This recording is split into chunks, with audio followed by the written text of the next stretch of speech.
Hello, we're here. Hi. We are back and alive and well, as always. We Usually, are we're starting here. a cult. We are starting a cult It's Grant and I'm episode Jake. number 80 something ish. 6, maybe? Fuck if I know. I'm probably wrong. I don't know.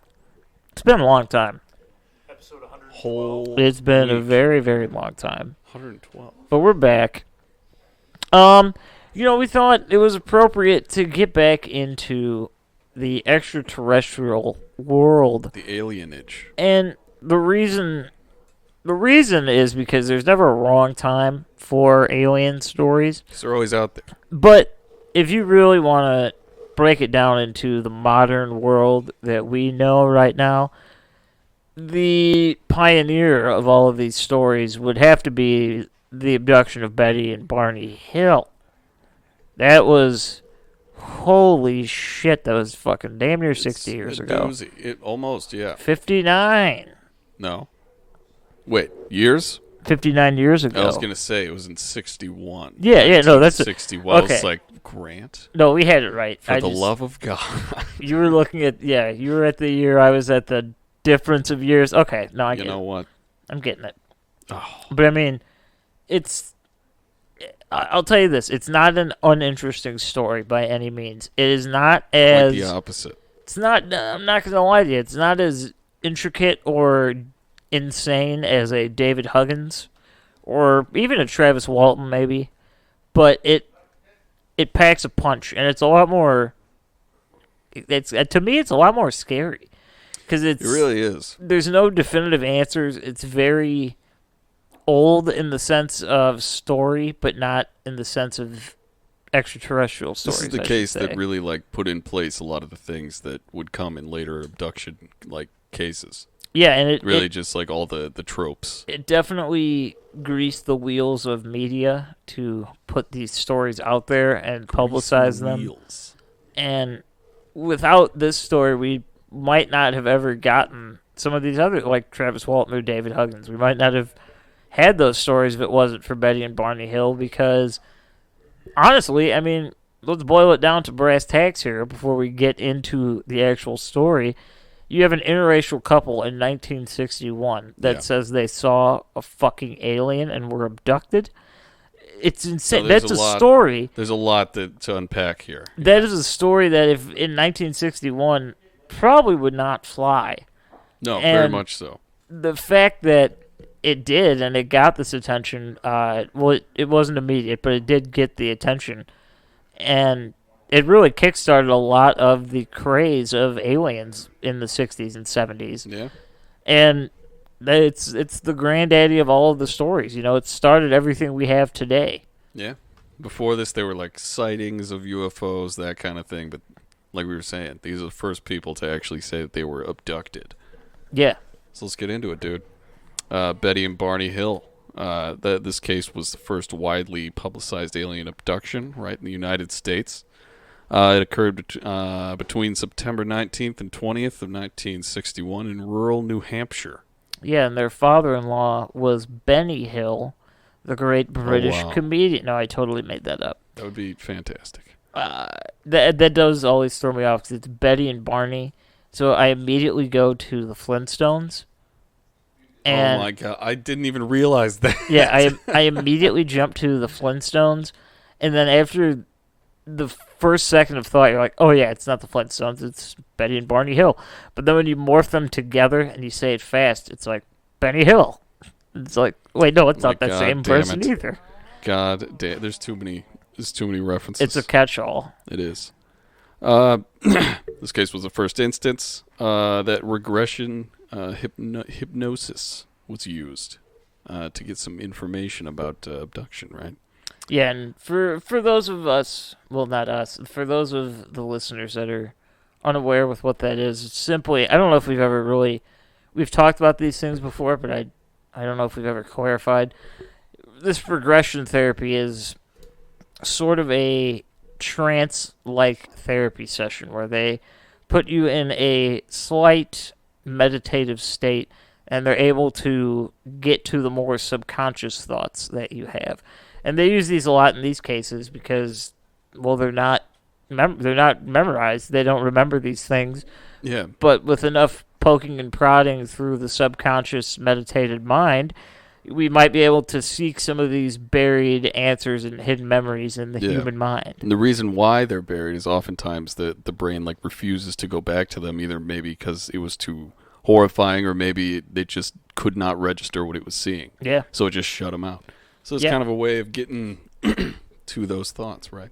It is, playing devil's advocate here, it is slightly under the pseudoscience umbrella. It's now considered to be a very less than reputable method of doing this. But, but at the time, it was cutting edge. However, I feel like it has some merit to it. I mean, the key to a lot of these stories that we talk about are very, very subjective things and beliefs. That's really what the base of all of this is. Their encounter is extremely subjective because no one else was there. It was them. No, it's true. So things like regression therapy.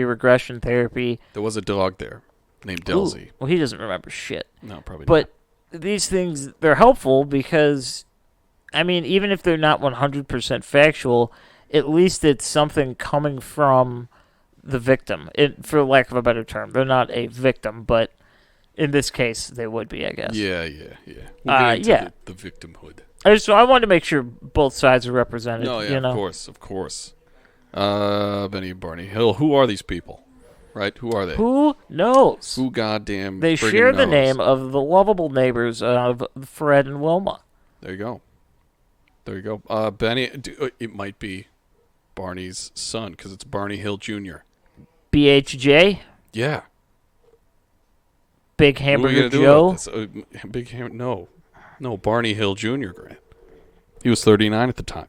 He was born July 20th of 1922 in Newport News, Virginia. Newport News is the name of the town. I had to look it up. It seems ridiculous. Mm-hmm. Yeah, no, I fell into the same trap when I was looking at that. That can't be not a newspaper. But there were a couple geographical things in this story that I was like, what? Like, that's the name of a place? It really made you think, because they were talking, it's New Hampshire. Newport News, New Hampshire. And Newport News, Virginia. Damn it.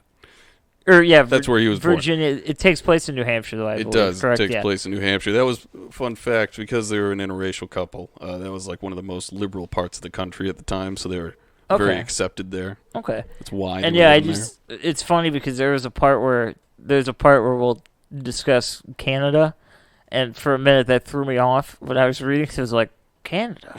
What? And I was Ontario. Like, oh yeah, like geography exists. Yeah. Like, oh yeah, there's other places. Just because we're in the same country, they're way closer to Canada than they are to us. Yeah. All right, so all right, Barney Hill Jr. was 39 at the time. He was born in Newport News, Virginia. Ridiculous. He was a civil rights leader. Right. He early on he wanted to be an engineer. He went to school for it, but then he was told that the engineering field did not tend to hire black people. So that is something you'll encounter in the 60s. Yeah. So he became a postal worker. Okay. Right. Very reputable government job. Good benefits, I'm sure. Hey man, everyone laughs at the postman, but no, you can't sneeze at a good job. They got it made. That's a tight job, dude. Government, you get benefits. It is. Pensions, 401k, holidays. You're come on. Friggin' set. Come on. Yeah. It's a good job. So he seems like an upstanding guy, right? And then we got Eunice Elizabeth Barrett, otherwise known as Betty Hill. Betty.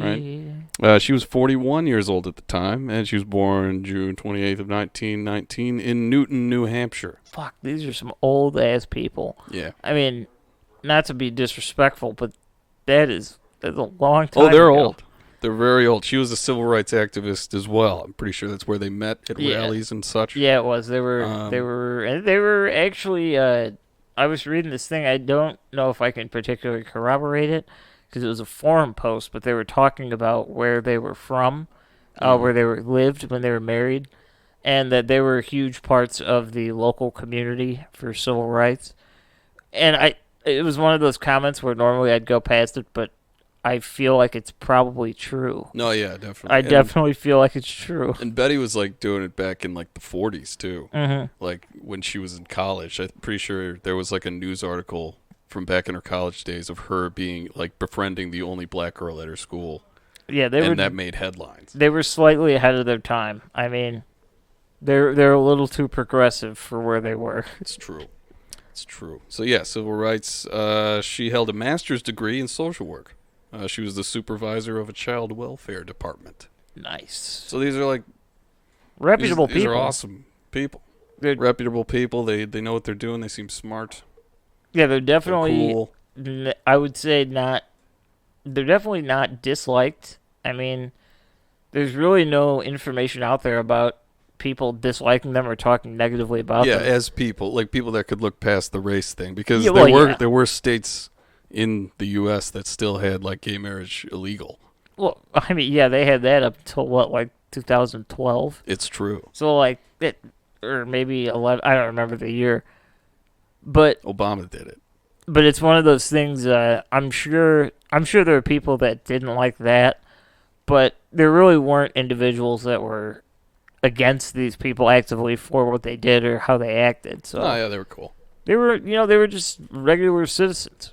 They were just people living their lives until one day, boom, Andromeda Galaxy. One day, ooh, comes to get you. All right, here comes the abduction, right?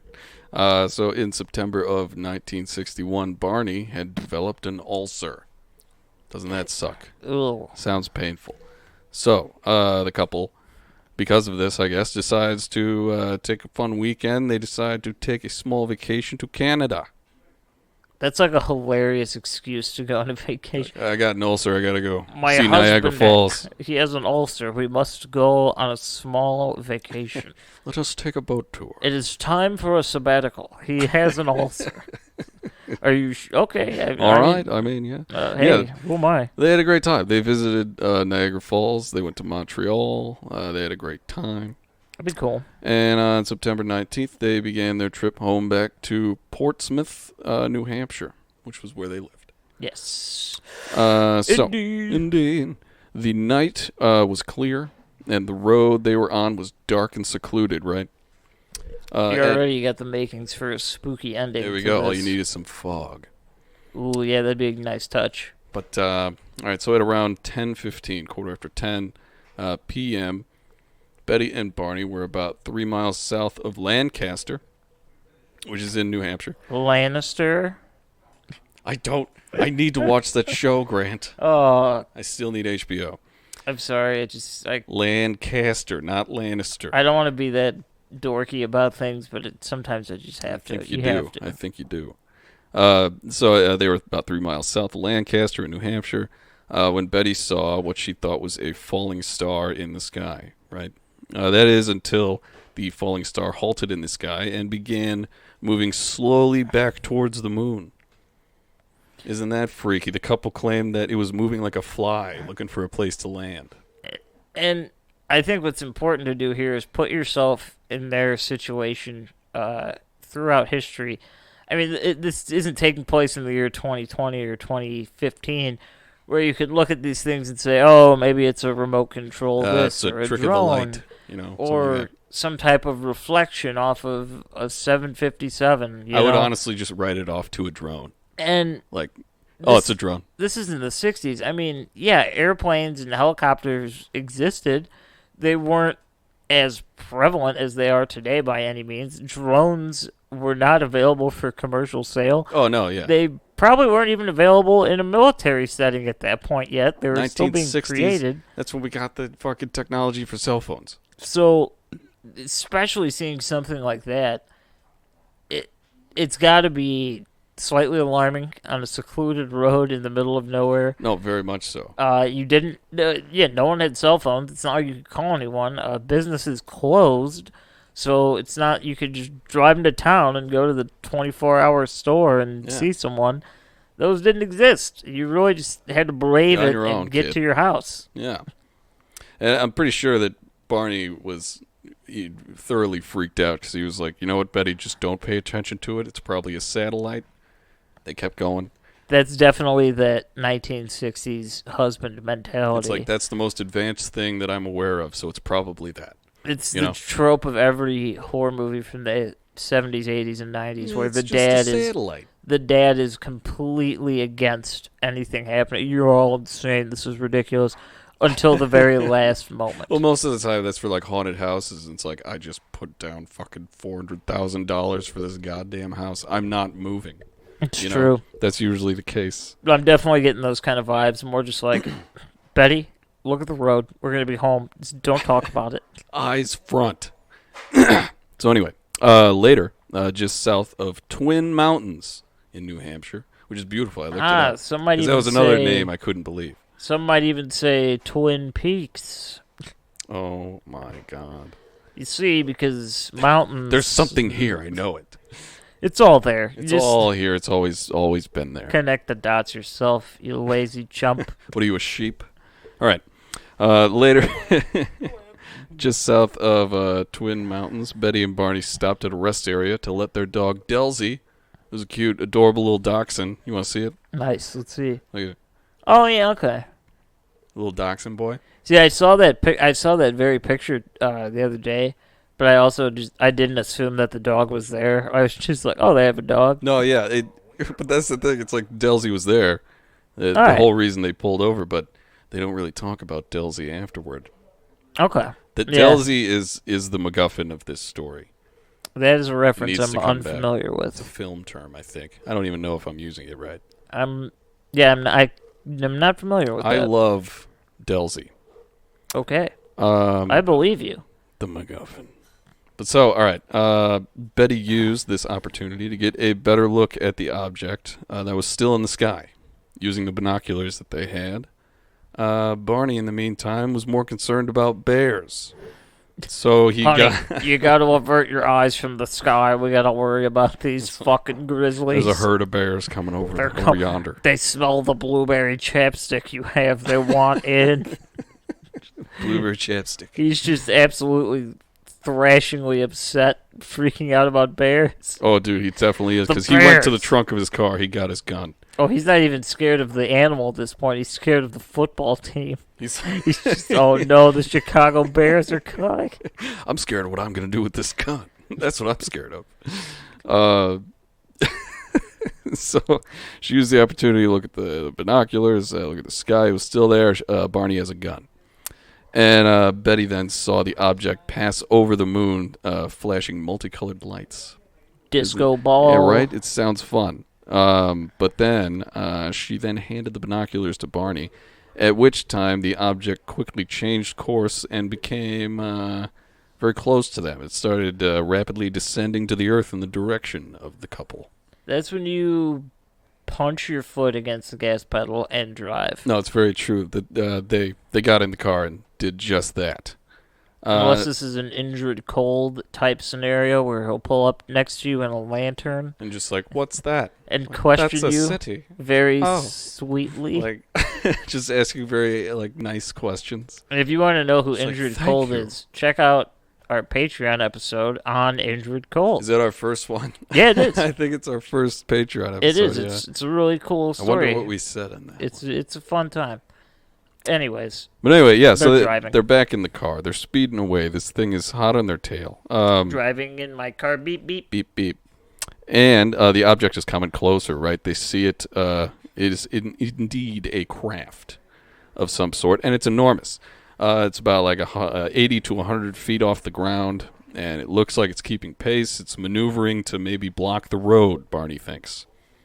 So Barney's like, oh, we got a fucking Tokyo Drift. He's got to bring out his inner Paul Walker minus the accidental death and maneuver his vehicle around this machine. Whoa. That's crazy. That would have been a way cooler way. Like Macho Man Randy Savage wrapping himself around a tree. Well, is that how he died? I'm pretty sure he was coked out in like a Jeep. And Probably. He just wrapped himself. I just remember when that Paul Walker dude died, it was just like, how ironic. I mean you died in a car and you were famous. It's kind of fitting. You were famous for being a car guy in a movie. It's weird when deaths are on brand.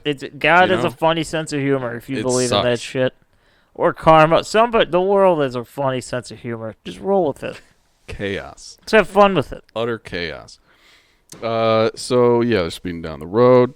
He stops because he's like, oh, God, it's going to stop us. It's maneuvering to block the road. He stops the car. He pulls out the binoculars again, and he gets a closer look. So the craft then moved in an arc from hovering above. In a parabola-like motion. Parabola. Yeah, it's going in a parabola, hovering over Betty and Barney's car, to hovering over a tree line of the adjacent field to the road. Right? Barney then puts his pistol in his pocket, and he began walking towards the craft, which was said to have been about 60 to 80 feet in diameter. Okay, can we take a minute to appreciate how badass that image is of just Barney Hill getting out of his car, fed up. His wife and his dog are in the car, very anxious, and he just walks up with a pistol in his hand to an alien spaceship. He's like, I'm putting an end to this right now. What do you think, given the chance, are the first words he says? He's like, what the fuck do you want? Pointing the gun like that is leave just, my family alone. That is so. That's just. It awesome. is a badass image. He's just like, you know what? Pulling over. I gotta check this. Gun shit in out. hand. I'm going to get it. I like that a lot. So he's approaching this huge ass craft. Right, it's 60 to 80 feet in diameter. As he approaches, two red lights separate from the two fin-like structures on the craft, and it tilts towards him. Right. So that's never a good sign. That's like it's not a good thing. Barney lifted the binoculars to his eyes and claimed to have seen inside of the craft figures that were somehow not human. That's a quote from him. Somehow not human. Adding later that they moved with the precision of the German military. He specifically said Nazis. Because, it was fresh in everyone's mind at this time. That's a good call. I was just going to say that. It was very fresh at the time. It's not that they resembled the Nazis. It's that this is relatively new after World War II, and it's a great comparison. It is a great comparison because they looked exactly like it. It's actually fucking weird. I mean, okay, let's put this into perspective here. Think the year is 2006, and you live in Kansas somewhere. I don't know. Kansas City, Missouri. And, I don't know, a plane flies into a building. What's the immediate recollection you're going to? It's probably 9/11. That's just where it's going to go because it's fresh in your mind. Just like the Nazis are fresh in Barney's mind because it's fucking 1961. No, it's true. So, yeah, he said that he looked into the craft with the binoculars. He saw these guys dressed like Nazis. And Wait. What? I want to clarify. Yeah. You just said they were dressed like Nazis? Yeah. Real, like they had like Nazi military uniforms? What they had on were shiny black like coats with fucking like motorcycle hats, like the ones with the spike, and they were black as well. Okay. They looked like, and they were very rigid. They were all working very like diligently, but it like almost robotic. They're looking like Kaiser Wilhelm almost. Yeah. That they type were of Kaiser Wilhelming it up. All right. I like that. I like the uniqueness to this. It's very different than your typical story you hear. Yeah, right. I like it. So apparently one of these guys that looked like a Nazi, he apparently turned like, all right, so in there he saw a bunch of guys rigidly working behind one guy who appeared to be at a desk. Okay. So I'm assuming that he was probably He was the driving. Milton. He was the Milton. He's like, please don't touch my stapler. That was Milton. That was Milton. And apparently when Barney was like looking around at him, just kind of getting a better look, one of them turned around and smiled at him, gave him a little smirk, Isn't that fun? It's just like, hey, I don't know. It's like, I know you're watching. To me, it's the same thing as picture a bunny rabbit in your yard, and it's out. You walk outside, you're aiming a gun at it, and it just looks at you, and you just smile. That's what it feels like, because this alien's just like, it knows. It knows. Like, look at that. It's looking at Barney. It knows that he's afraid. Yeah. So Barney, he got a terrible feeling that something terrible was going to happen. Like you do. But was so paralyzed by fear that it took everything in his power to tear the binoculars away from his eyes. He then started racing back to his car. And it's weird because like later when they recollect these things through regression and all that, like Barney claims that he felt compelled to do all these things, to pull over, to immediately get out, to even approach it. Like, he felt compelled to do all these things, and then he like literally could not tear the binoculars away from his face. So it's very strange. He said he saw the eyes of the leader, the guy who was behind the desk there, and he was like obsessed with his eyes. He's like, those eyes, they were like pushing themselves into my head. They were like, his eyes were inside. Like, he was freaking out about these eyes. So I feel like he may have been in some sort of trance, perhaps. It comes back to it's the same thing I said earlier in this episode. The recurring theme in everything in here is it always comes down to some exterior feeling that you have. It's inside, but it almost feels as if something outside of your body is forcing you to feel this nervousness.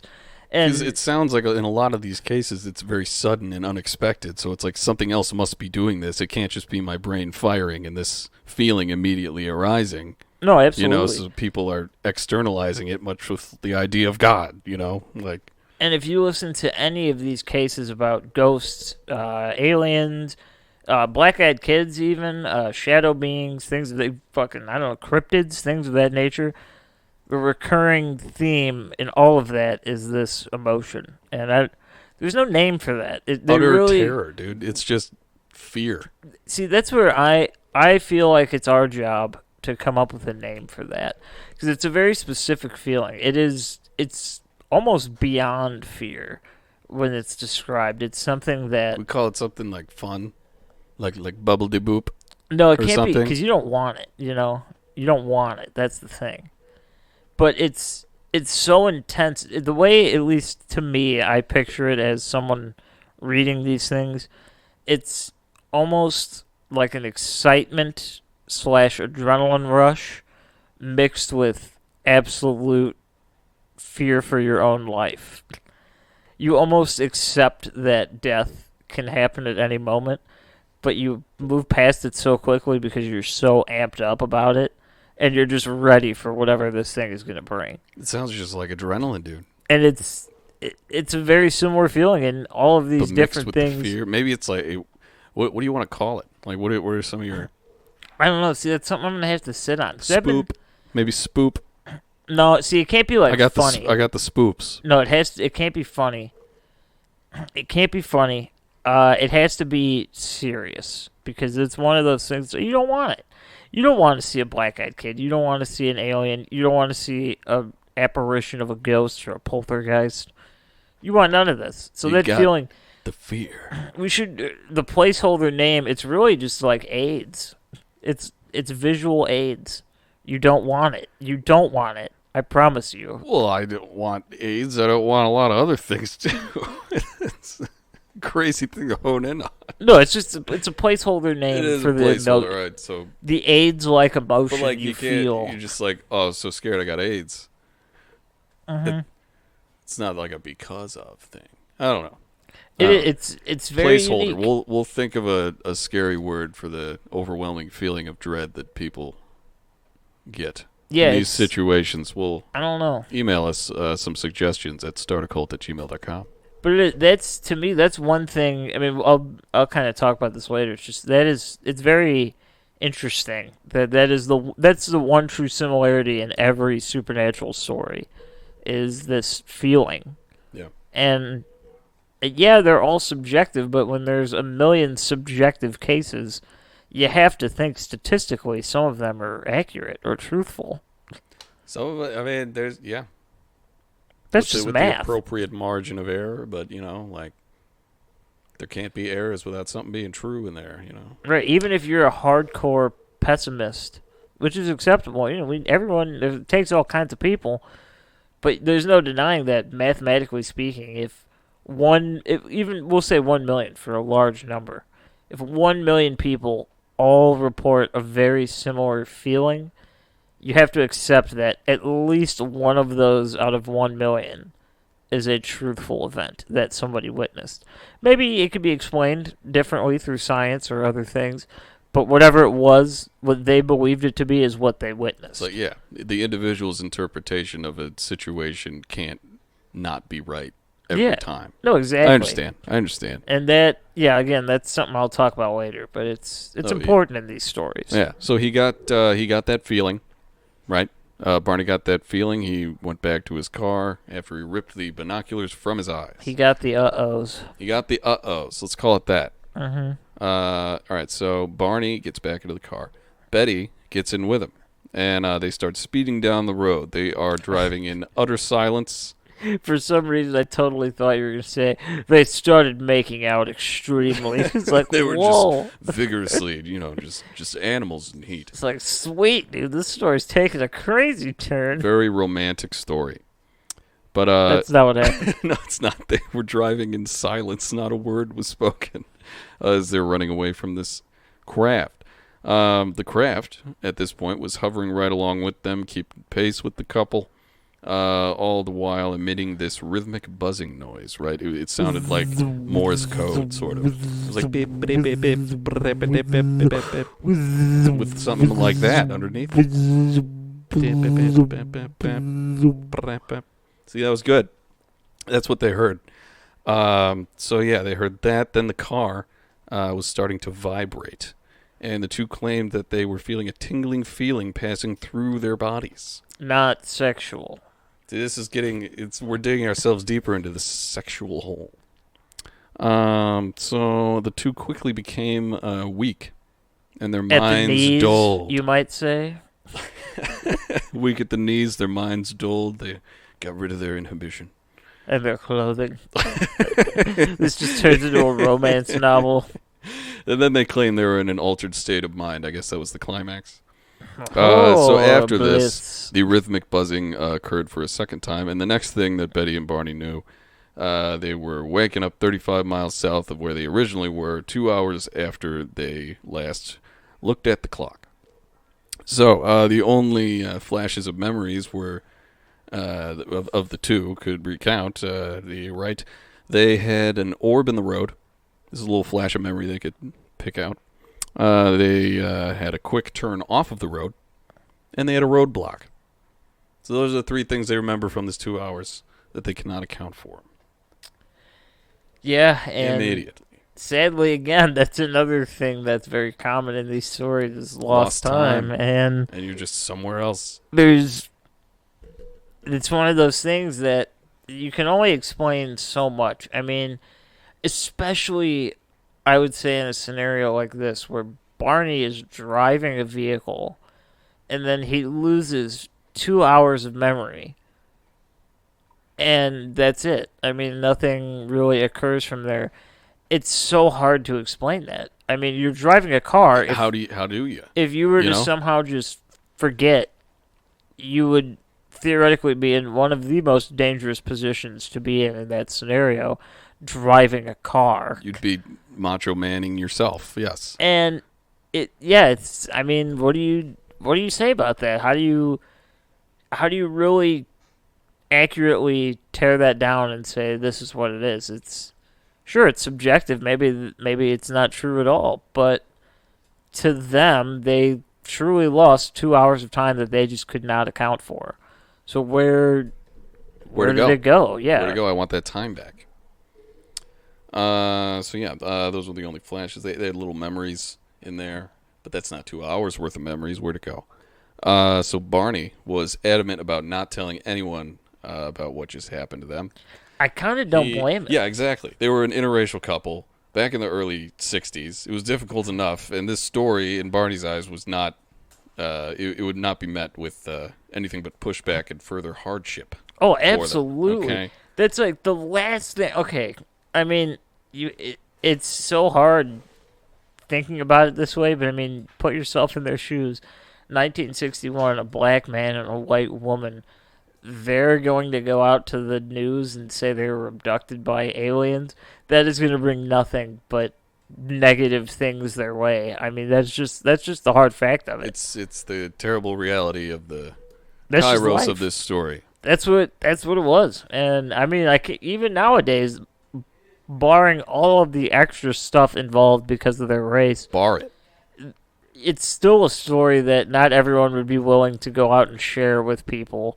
Because why would you? Yeah. You'd be called crazy. Even if people didn't have the extra, like, I don't know, I guess, like, social stigma, for lack of a better way of phrasing it, of being in an interracial relationship during a time period like this, people are still fucking scared to come out about stuff like this because it's insane. Yeah, definitely. It's insane in the eyes of most people. It's just, oh yeah, aliens hung out for a few hours. They did some tests. It's like, you can't just say that and then have me expect to come back to your house again. I mean, I'll tell you this right now, Jake, and to all the listeners out there. If I ever have an experience like this, I will not deny it. You won't deny it, or no? I'll definitely tell people the story. So you're gonna okay. You're gonna advertise it? I mean, probably not, but I'll definitely tell it here for sure. I mean, how could I not? But with that being said, I mean, I wouldn't put it in the news. A lot of people wouldn't do that. The farthest I would go is say it here because it's just like, well, yeah, this is the area for it. This is the time for the story. We have these microphones, perfect. But yeah, I mean, I definitely would not go to the media or anything like that. Like, for what? Just to get made fun of and picked on? It's like, no one's gonna take you seriously. So what's the point? There is a lot of that later on down the road. But yeah. So So Betty, however, because Barney didn't want anyone to know. So Betty, she called her sister after they got home, and apparently her sister had claimed to have seen UFOs in the past. So she was like, "Oh, she'll probably believe me," and she told her a story, right? So Betty's sister then said that her neighbor was a physicist, and got him on the phone with Betty, and his suggestion in this situation. Okay, so because all this crazy shit happened, when they got home, they were checking out their car. And on the back of the car, in the trunk, not in the trunk, but on top of the trunk, there were these two, like, metallic circles. And so she told the physicist about this, and his suggestion was to put a compass over these little circles and just see what happens. So Betty did this, and the compass began spinning around and around just constantly, which is very strange. I don't know what this means. I don't know why the physicist told her to do this, and I don't know why it spun around. But it all doesn't seem like it should be happening. So that sucks. It's crazy. It interested Betty, though, but Barney really didn't want to investigate anything any further. He's kind of stuck to his guns in that way. This was one of the many odd things that they found once they had returned home. Some other things. The leather strap on Barney's binoculars was cleanly cut. Both of their watches stopped and were to never run again.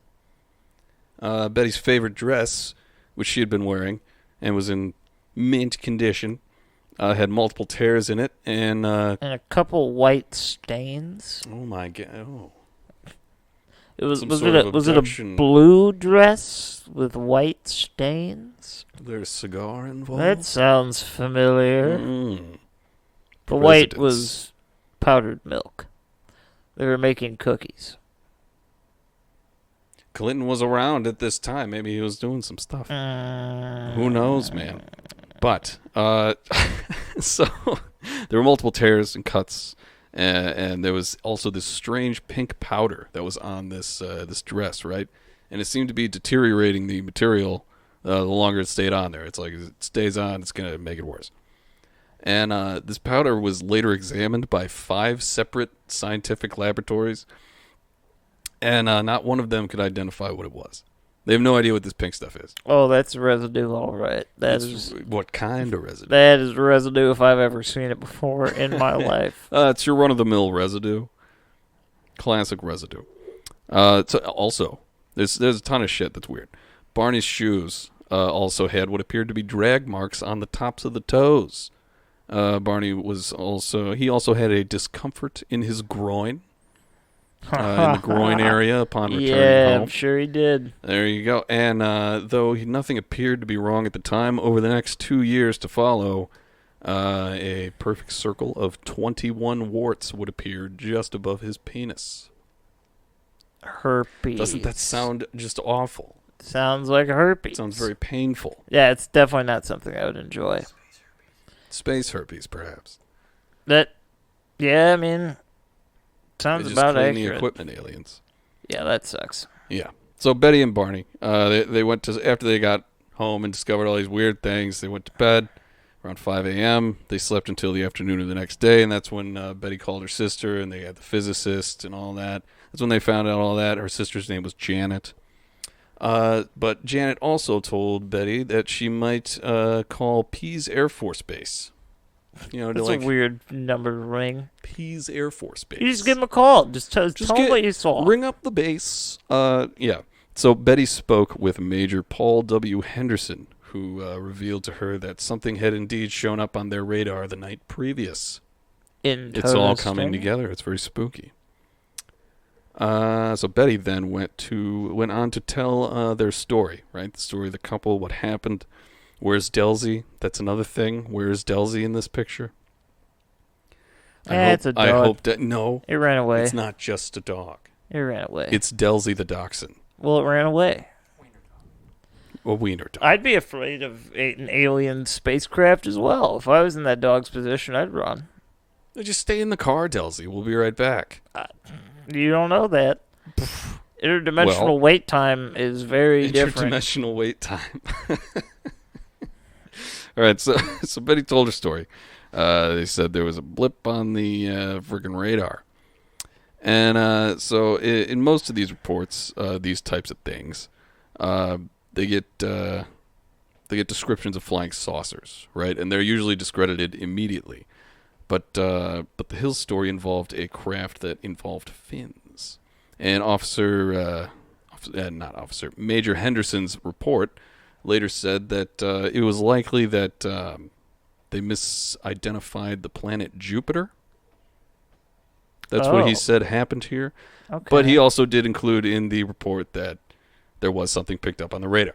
So, what is he saying here? We don't know. Maybe some sort of cover-up. Yeah, maybe. Maybe. You never know. Maybe. I don't know. Do you? Email us. startacall@gmail.com. So, Betty's fully invested in figuring out what exactly happened to them, right? There's no getting her away from the subject. She loves it. In fact, on the day that they were driving home after they had woken up from the 2 hours of missing time, well, Barney was screaming at every sight of a light on the road, terrified that it would all happen again, which is real. Like, he was literally screaming in terror at lights on the road on the drive home. So Betty was smiling, kind of laughing in wonder, almost giddy. She was like, "Can you believe? What is going on?" Like that kind of thing. She seemed really into it. So she managed to get in contact with a man named Major Donald Kehoe, right? Donald Kehoe, through letter, wherein she describes the figures that Barney claimed to have seen. The shiny black uniform reminiscent of Nazi men. So after sending this letter, she actually began to get very strange dreams, which she wrote down in her dream journal. All right. Okay. At first, none of these dreams seemed to connect in any way, right? But after they were written down, she was able to kind of connect them into a sequence that she believed made sense. Mm-hmm.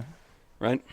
So, these dreams would prove to be the first glimpse into what happened the night that the couple lost all that time. And in one of these dreams, she is being led through the forest by two tiny guys, and trailing behind them was Barney, right? Also being led by the two tiny guys, by little tiny guys, right? But he appeared to be in a trance. She actually called back to him, but got no response. He was just kind of shuffling along. So the little guys, they were around 5 feet tall. They were wearing matching blue suits. These were the ones that were outside in the forest, right? Matching blue suits. They looked almost human, but with gray skin and blue lips, right? So they were all being led through the woods. They eventually came to the craft. They all walked up a ramp into the craft, and once inside, the little guys began separating Betty and Barney.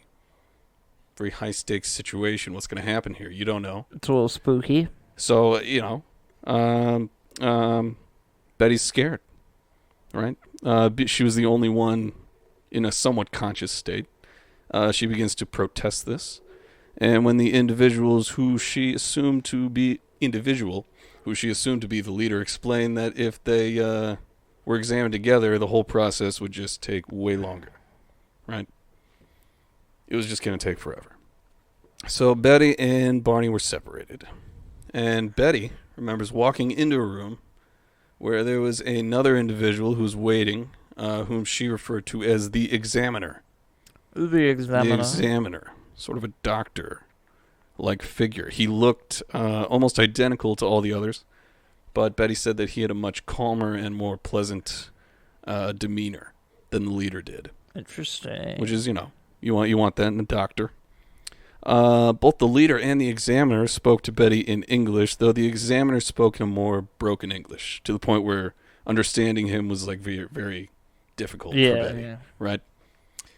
So she said that they had an accent kind of resembling that of someone from like Western European descent. So like slightly Russian, Ukraine, maybe something like that. Ukraine. So it was explained to her that they were studying them to find out the differences between humans and them, the aliens. It sounds to me like they might have been greys. Speculate that later. So yeah, they were just trying to find out the differences biologically, perhaps. Betty was sat down. She had a light shown on her. And they cut off a lock of her hair. They examined her eyes, mouth, nose, throat, ears, and hands. They clipped off her fingernails. They examined her feet and her legs. And then used a dull tool that Betty said looked kind of like a letter opener to scrape against her arm, get some of those skin flakes. Nice. Some of those skin flakes. What else happened to her? They kept the skin flakes in a piece of cellophane. It looked like cellophane, at least. So they then tested her nervous system by shoving a large needle into her navel. Wow. They said that was her account from the dream. Later in the regression, she said that they told her it was a pregnancy test. Which just shoving a large needle into the belly, it doesn't seem safe. Like it would work. No. Thank God she wasn't pregnant. But, so yeah. She began reacting to the pain of the needle because, it was a huge-ass needle just going into her navel. And the leader waved his hand over her eyes, and the pain disappeared. Isn't that just magical? Nice. That's pretty cool. So then the examiner leaves the room, right? All the tests are done, leaving Betty and the leader there alone. There was a book in the room with many strange symbols that the leader told Betty that she could take home with her. But, unfortunately, she didn't. She just didn't take the book. She didn't take the book. But she then asked where the leader was from, right? She's trying to get to know him, at which time he pulled down a sort of star map, all right? This is it's nearing the end of what Betty's dreams revealed about the experience, but the final thing Betty gained from these dreams was the memory of her saying to the aliens themselves, no matter what you do to me, one day I'm going to remember all this. Shit. And then she gets into the car where Barney is waiting for her and watches as the craft flips into a glowing ball of light and shoots straight back into the sky. Well, damn. So that's a dream. Mm-hmm. That's just a dream, but maybe it happened. Also, during the time that Betty was having all these dreams, Barney was working late night shifts, and so he was never there when the dreams were happening. But he later heard about them, that she was having them. And he asserted that they were only dreams, and he implored Betty to please just goddamn drop the whole thing. Betty, you gotta shut your mouth. Please stop doing this. I have this ulcer, probably not fixed. All right, so he just wanted life to go back to normal. He refused to hear the dreams or to read the journal. He was truly scared by this experience, and this was intensified when Barney had the idea that both he and Betty, trying to kind of prove her wrong, it's all right, we'll both draw a picture of what we both think we saw. And they did it. And they drew identical pictures of a very long cigar-shaped craft with fins. Ooh, So isn't that flying terrifying? dildo. That's what Beck sang about. Is it? Yeah, like a flying dildo crushing the sun. Oh my god. Well, it's probably aliens. Beck is probably in with the aliens. I know he's a Scientologist. I think aliens are involved in that. Alien souls, at least. So I buy it. I respect that. I can buy it. But yeah, friggin', it just kind of went on from there. Like they eventually got into regression, because there was a speaker at their church. It was a very open church. They had a bunch of speakers. It was some admiral or something that had just recently published a book of poetry. Mm-hmm. And at this particular like gathering, they decided to like share their story with their church group, because eventually, like after the whole drawing thing happened with Barney, he was like, all right, okay, something happened, maybe we have to do something about this. So they consulted their friggin' church. Nice. And then they got in contact with some people, some psychosis people, some hypnoticizing people, and they went through some regression. And basically all of those, all the things in the dream came through, at least on Betty's side. And there were a lot more, I wouldn't say more, but there were also a lot of very invasive things that were done to Barney, particularly with the groin area, with the penis warts. The penis warts from space. There was some sort of like a device that was put over his member, and they got his semen. They got it. They got the specimen. Interesting. And he seemed to be sedated the whole time, so I don't really know much more about what he got from the regression, but I know that he did start crying about those eyes again. Well, it didn't help because those eyes were inside of him. It did not help him because he didn't live very long. He did not. He died. Made it, maybe 6 years? I think 6 years I think afterward. it was 67 he died. And he was then a very stressed man. Betty who just died wanted in 2003, and she did not change her story once throughout her life. I think it's important to understand, like I was saying throughout this episode, the subjective nature of this case. Yeah.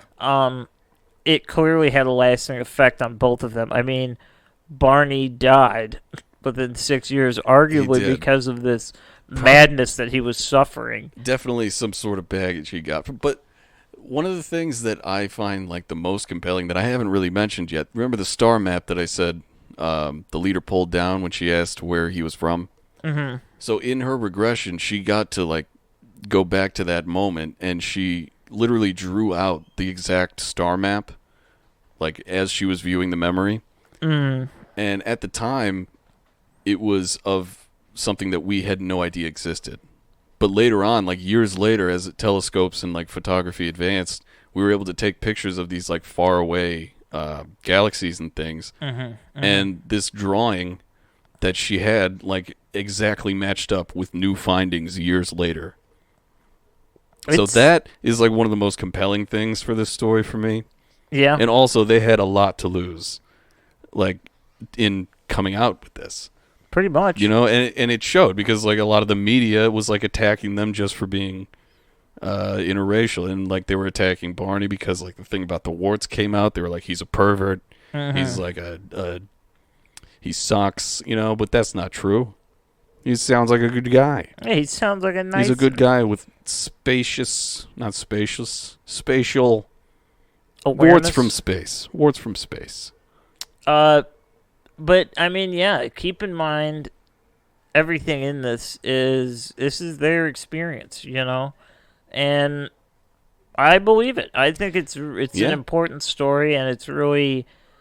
It's interesting because it's not super in-depth. I mean, we're not getting a thorough analysis of what these beings looked like, how they acted, but it almost makes it scarier because you don't know. Yeah, and truly. I mean, like, a lot of times in cases of, like, people who claim to have witnessed aliens, a lot of times, like, the brain, like, when it doesn't understand what it's looking at, it tries to give, like, features of things that it recognizes to the thing it's seeing that it doesn't understand to maybe try to make some sense of it. Yeah. So you're not just going insane.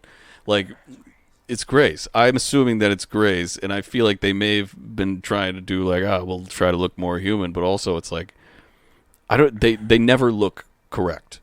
And even that quote that I said earlier, there's like they're almost human. It's like they definitely aren't. They almost are. So it's like, is that your mind perceiving them, trying to make some sort of sense out of it? Is that them trying to make you more comfortable so that the appointment goes well? Like, what is it? Yeah, I don't know. It's very strange. I'm definitely on your side with that. If it's anything, I would say it's the Greys, at least just based on other things I've heard. They got the blue lips. Relative. They got the gray skin. It might be Laura Palmer. I don't know. It could be. It very well could be. Everything's Twin Peaks. Everything. In a sense, it is. Everything is. It's an analogy for life.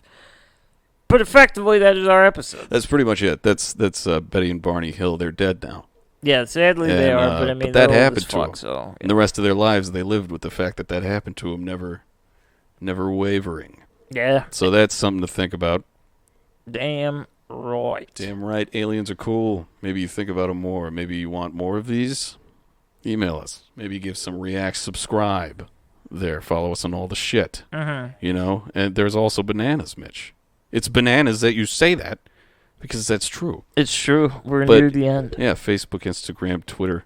We're on Acast. We're on Patreon. There's links below for all that stuff. And we got our Tuesday every 2 weeks show coming on up. Patreon. And we got a sick new intro from our Griff man. Yeah, Griffan. We do. Or Griffin. Either way, he did it for us, and it's great. Grinf. So, yeah, tune in for that. We're heightening the intro to a whole new level. Damn right. Only on Patreon. Bye-bye now. Bananas. Bananas.